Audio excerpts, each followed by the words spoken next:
Halo semua, berjumpa lagi dan saya Erwin Supandi dari channel YouTube Winner Stocks Indonesia. Bagaimana kabar Bapak Ibu hari ini? Dan tidak terasa ya, kita sudah ada di penghujung minggu untuk minggu pertama di bulan Oktober ini. Dan bagaimana perdagangan ini? Keren banget ya, selama satu minggu ini keren sekali. Indeks rally dengan luar biasa ya. Bahkan sampai kita agak deg-degan, cepat sekali naik, sudah mendekati 6.500.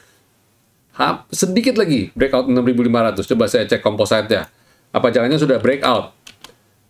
Kurang dikit lagi, kurang 3 tick lagi, 3 poin lagi. Sorry, bukan 3 tick, 3 poin lagi jadi 6.500. Padahal target kita kemarin IHSG bergerak di level 6.504 sampai 6.505 lah. 6.504,99 ya, 6.505 anggapan kita sampai 6.693 yaitu break all time high. Cepat banget ya, cepat banget. Kita padahal berharap IHSG bisa koreksi-koreksi. Nah, itu yang mau saya sampaikan di market review kali ini ya. Apa yang naik terlalu cepat juga bisa turun juga cepat. Kemarin padahal kita bilang, kemarin berharap breakout. Kenapa sekarang sudah breakout kita malah berharap koreksi? Ya, kita bukan berharap, tapi kita lebih mengantisipasi. Kenapa mengantisipasi? Karena di dalam sini kita ada emiten-emiten saham-saham yang kita juga trading dan posisi profit. Nah, apa yang harus kita lakukan nih? Dan kalau sudah profit, kapan kita harus belanja lagi? Atau kalau enggak, atau mungkin teman-teman banyak yang juga belum sempat belanja karena terlalu cepat, naiknya terlalu cepat, nggak sempat belanja, ragu-ragu, nggak sempat belanja, akhirnya nggak trading. Terus akhirnya gimana? Ya nunggu koreksi. Nah, kita melihat bahwa IHSG berpotensi kena resisten di 6.500-an. Nah, 6.505 tadi ya. Nah, kalau itu kena, berpotensi saya lihat untuk sedikit koreksi sedikit ya, koreksi sedikit. Dan kalau IHSG kena resisten koreksi, terus bagaimana ya?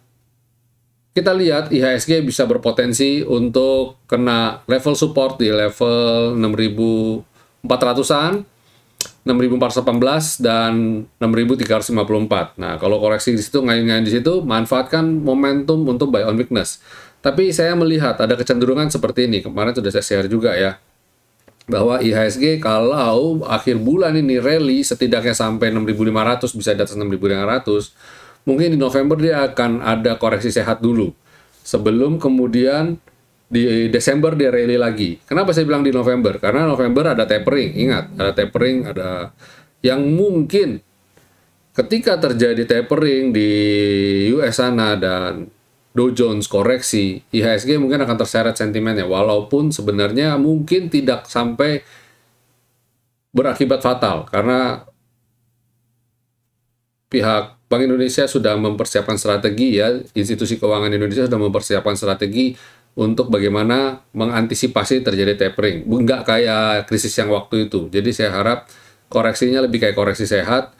Dan ditambah lagi plusnya adalah dibandingkan dengan Dow Jones, sebenarnya IHSG itu, kita punya IHSG itu masih istilahnya kinerjanya sedikit di belakangnya. Jadi kalau Dow Jones kan kemarin rally terus ya, nggak ada berhenti. Kalau IHSG mah cenderung sideways. Dan ini baru mulai naik lagi. Jadi cenderung lebih lamban, lebih slow. Jadi harapan kita ketika koreksi yang hancur duluan di sana lebih dalam, Indonesia nggak terlalu hancur. Nah, terus kemudian pelan-pelan rebound. Dan satu lagi yang harus kita cermati, kebetulan market cap Indonesia kan nggak sebesar Dow Jones ya. Hampir bisa dipastikan juga karena Indonesia juga masuk kategori emerging market, jadi aliran dana kita bisa melihat mungkin bisa akan kembali masuk lagi ke Indonesia. Dalam beberapa waktu ini malah sudah terlihat ada indikasi aliran dana asing yang masuk ya. Dalam satu minggu ini aja 59,2 triliun yang masuk dalam transaksi 20 harinya. Kalau satu minggu ini 20,6 triliun. Nah, 20 harinya ada 59,2 triliun. Itu luar biasa ya, pencatatan yang luar biasa signifikan menurut saya. Dan kalau lihat kondisi ini, hampir bisa dipastikan mungkin di window dressing akan naik. Ya, akan naik. Jadi kalau saya lihat Oktober hijau, November merah, Desember hijau lagi. Atau mungkin menjelang Oktober ditutup merah, November merah, merah lebih dalam, Desember rebound. Nah, ya ini kita konspirasi teori aja. Jadi hati-hati bagi Bapak Ibu yang saat ini penuh lagi sedang euforia, ya kita jangan terjebak di dalamnya. Manfaatkan trailing stop ya. Gunakan trailing stop untuk antisipasi ketika turun. Kadang-kadang kita kalau lagi euforia kita kadang suka mengabaikan. Contohnya kayak yang ini kejadian di sini. Nah, naik kita abai, terus begitu dia koreksi satu kali koreksi turunnya cukup dalam ya. Cuet dia tarik gini. Jadi ini kebetulan candlenya candle weekly. Jadi perjuangan berbulan-bulan naik ya 1,5 bulan lah ya, 1,5 bulan naik hancur dalam 1 minggu. Bayangkan. Nah, jadi hati-hati aja. Jadi pasang trailing stop ya, pasang trailing stop bagi yang sudah posisi profit ya. Jadi itu. Terus kalau ke depannya dalam beberapa waktu ini ya sektor apa sih yang bisa kita lihat ya, kita cermati untuk ke depannya beberapa besok ini. Untuk kita lihat di minggu depan IDX Basic oke banget ya, sudah mulai nampak. Kalau kayak gini udah mulai nampak rebound. Kalau lihat daily-nya sih cukup menjanjikan. Nah, beberapa waktu ini saya lihat di sektor basic ini nggak pernah bisa berhasil bertahan lama di atas skyline. Kemarin aja breakout dan gagal. Nah, kita lihat apakah dia bisa lanjut naik lagi. Kalau bisa lanjut lagi, silahkan cermati ya emiten-emiten yang ada di sektor basic ini. Kalau lihat weekly-nya sih keren. Potensial untuk lanjut cukup besar ya. Terus habis itu consumer cyclicals juga dalam tren yang bagus. Ini kita karena di akhir minggu kita ngomong weekly supaya kita lihat tren ke depan 1 minggu depan gimana. Nah, consumer cyclicals ini juga nice banget ya, nice banget. Jadi silakan cermati emiten ini. Manfaatkan koreksi untuk buy on weakness karena pada dasarnya trennya bagus dan dia waktunya pullback memang. Jadi minggu depan mungkin akan ada pullback sedikit. Sektor energi masih ngedrive naik ya, memang sentimennya masih sentimen komoditi dan ini naiknya luar biasa ya. Hati-hati juga karena sudah naik terlalu tinggi, waspada koreksi. Kalau koreksi juga wajar aja. Jadi jangan sampai kaget dan jangan sampai ngomel-ngomel loh ya, aduh tahu gitu saya jualan dulu gini-gini. Nah, mungkin sekarang Bapak Ibu mempertimbangkan untuk mulai mengurangi portofolio ini ya, mengurangi. Terus sektor finance juga dalam tren yang bagus ya. Ini siap-siap breakout ini. Ini kalau breakout kenceng juga, lumayan kenceng kali. Karena breakout dia punya high tertinggi dia di bulan Maret 2021. Bulan Februari, iya bulan Maret. Ini chartnya weekly soalnya ya. Terus sektor healthcare lagi di area support, pullback, moga-moga bisa comeback rebound. Kalau saya bilang ini lower low dan dia naik di higher low, potensi untuk koreksi lagi nih. Ini masih bisa koreksi lagi. Jadi ya santai-santai aja dulu, jangan terlalu agresif.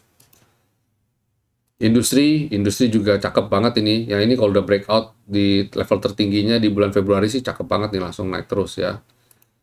Silakan manfaatkan untuk buy on weakness minggu ini. Nah, kalau lihat begini-begini, model begini-begini, jangan heran kalau minggu depan banyak turbulensi ya. Jangan heran, jangan kaget. Infrastruktur juga potensi, kalau infrastruktur malah potensi rebound, harapan saya rebound, karena dia sempat nguji support tapi dia naik.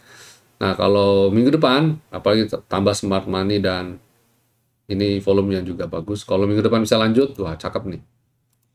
Consumer non-cyclical sudah breakout, area support. Moga-moga bisa lanjut lagi. Kalau lihat daily-nya sih cakep nih ya, tertahan di V-line. Ya, kita berdoa aja. Properti juga udah breakout. Nah, kalau kayak gini-gini cakep nih weekly-nya nih. Kalau lihat daily-nya sih potensi lanjut ya. Silakan minggu depan cermati emiten, consumer, non-cyclicals, dan properti.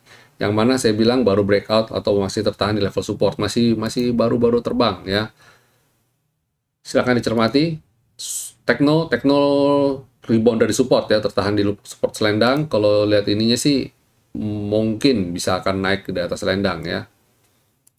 Terus kemudian transportasi, wow ini cakep banget nih. Silakan cermati nih.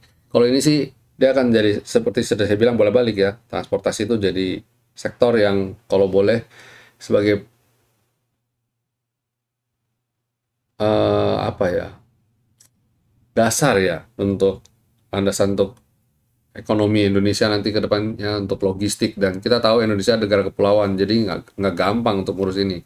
Dan dengan kondisi yang startup digital, yang marketplace di pembelanjaan daring online, rasa-rasanya ke depannya sektor ini cukup krusial dan berpotensi untuk rally juga ini ya, jangka panjang. Jadi buy on weakness juga, tapi saya bilang cermati properti dan consumer non-cyclical. Silakan dua ini yang masih di bottom support dan potensi mau rebound.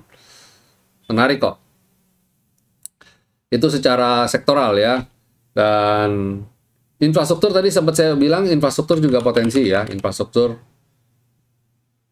Oh sorry, ini IDX Infra.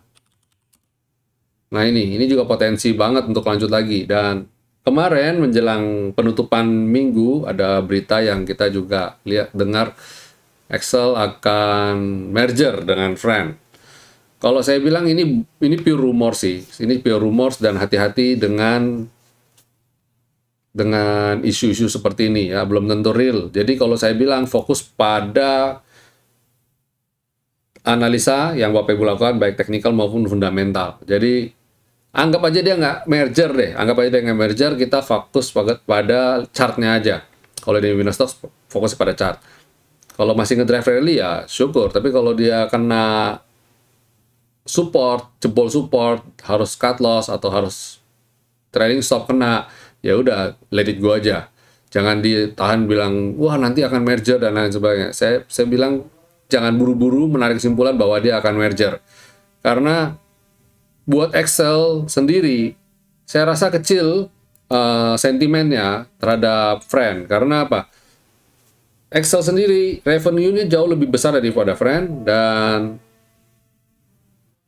potensi growth-nya juga lebih besar. Umpamanya sama-sama punya pengguna dengan jumlah yang sama ya, sama, anggaplah ada 100.000 pengguna baik Friend maupun baik Friend maupun Excel. Revenue yang dicetak oleh Excel hampir 2 kali lipat dari Friend dengan jumlah pelanggan yang sama ya, sama-sama 100.000. Jadi bayangin, kalau saya bilang bukan langkah strategi sih untuk bisa Friend masuk ke sisi Excel. Secara hutangnya juga besar juga ya. Valuasinya Friend nggak bagus. Kalau dari kacamata fundamental, menurut saya sih kecil kemungkinan dia akan merger. Tapi nggak tahu kalau ada gaya gila apa yang mungkin mereka sudah desperate karena melihat, wah, Indosat sama Tri gabung, terus Telkom, berarti mereka Excel dan Friend harus bertempur melawan dua giant ini ya. Tapi kalau saya bilang ngapain takut ya, kita nggak perlu takut dengan hal-hal seperti itu. Excel saya lihat so far masih oke, dengan pertumbuhan yang masih bagus dan masih cukup positif ya. Saya lihat kinerjanya masih akan cantik, dia punya ruang gerak untuk berkembang masih besar malah. Saya lihat tinggal komposisinya. Soalnya kalau Friends sekarang ya stagnan ya, cenderung stagnan. Saya lihat di kampanye juga nggak seperti dulu. Sekarang kampanye udah cenderung menurun. Jadi saya bilang kecil kemungkinan ya, ngapain dia buang duit untuk beli atau gimana lah. Saya mending kayak Indosat dan Tri pun itu baru kita bisa lihat pembukaan yang positif itu mungkin ada di 3 apa 4 tahun atau mungkin 5 tahun yang akan datang mungkin dalam waktu dekat mungkin belum ya, karena beban utang yang tinggi juga dan sebagainya. Dengan mergernya Tri masuk atau saling merger ke Indosat gitu ya, kita anggap Tri masuk ke Indosat lah, itu buat mereka juga berat juga karena bebannya cukup tinggi. Saya lupa antara hutangnya Indosat yang terlalu banyak atau Tri, saya lupa ingat. Tapi intinya mereka pada dasarnya bukan suatu langkah strategis juga. Paling mereka lebih ke efisiensi saja, lebih ke arah efisiensi, sehingga kalau udah lebih efisien, penggunanya udah lebih ini, mereka nggak tempur-tempuran lagi, mereka bisa lebih adjusting. Sebenarnya dengan semakin sedikitnya provider telco, jadi yang tadinya ada banyak, ada terpecah-pecah, ada ada 5 provider telco, dulu sama Axis malah 6, itu mungkin lebih kompetitif ya, harganya jadi lebih murah, lebih kompetitif. Kalau menciut menjadi Indosat dan Tri merger ya, Telkom sendiri lah, Excel dan Friend, berarti total cuma tinggal 4 operator saja, itu udah menjadi kurang, mungkin persaingannya orang nggak perlu merasa nggak usah perang harga dan sebagainya. Jadi kalau boleh kita bilang konsumen yang akan dirugikan sebenarnya, harganya jadi nggak kompetitif lagi.